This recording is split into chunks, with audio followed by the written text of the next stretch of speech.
বিশ্বজুড়ে তোলপাড় Canadian wrapper টমি Genesis সম্প্রতি এক স্টেজ শোতে এমন এক সাজে হাজির হয়েছেন যা দেখে অনেক হিন্দু ধর্মাবলম্বী মানুষ ক্ষুব্ধ এবং হতবাক হয়েছেন।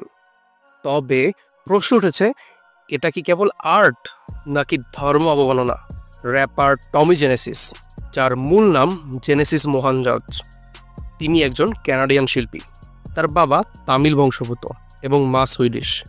তার মিউজিক স্টাইল এবং পারফরমেন্স সবসময় ছিল সাহসী ও প্রতিরোধী, কিন্তু এবারের ঘটনা মাত্রা ছাড়িয়েছে।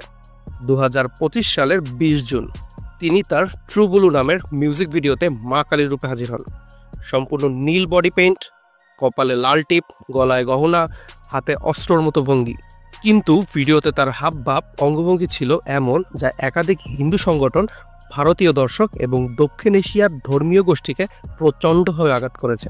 অনেকে বলেছেন এটি কালীর অপমান, আবার অনেকে দেখছেন এটি ফ্রিডম অফ আর্টিস্টিক এক্সপ্রেশন হিসেবে।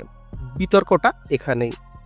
ভারতে এই ভিডিও নিয়ে র্যাপার রাফতার এবং আরও কিছু ধর্মীয় সংগঠন কড়া প্রতিক্রিয়া জানিয়েছেন। অনেকেই চাইছেন ভিডিওটি ইউটিউব থেকে মুছে ফেলা হোক।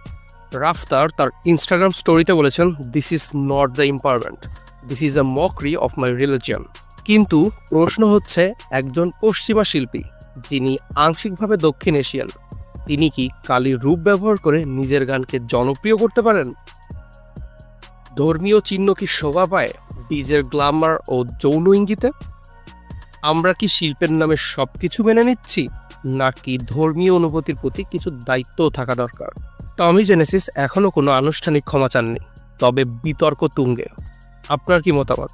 এটা কি সত্যিই কেবল শিল্পের স্বাধীনতা, নাকি ধর্মকে অপমান করার একটি চেষ্টা? কমেন্টে জানাবেন।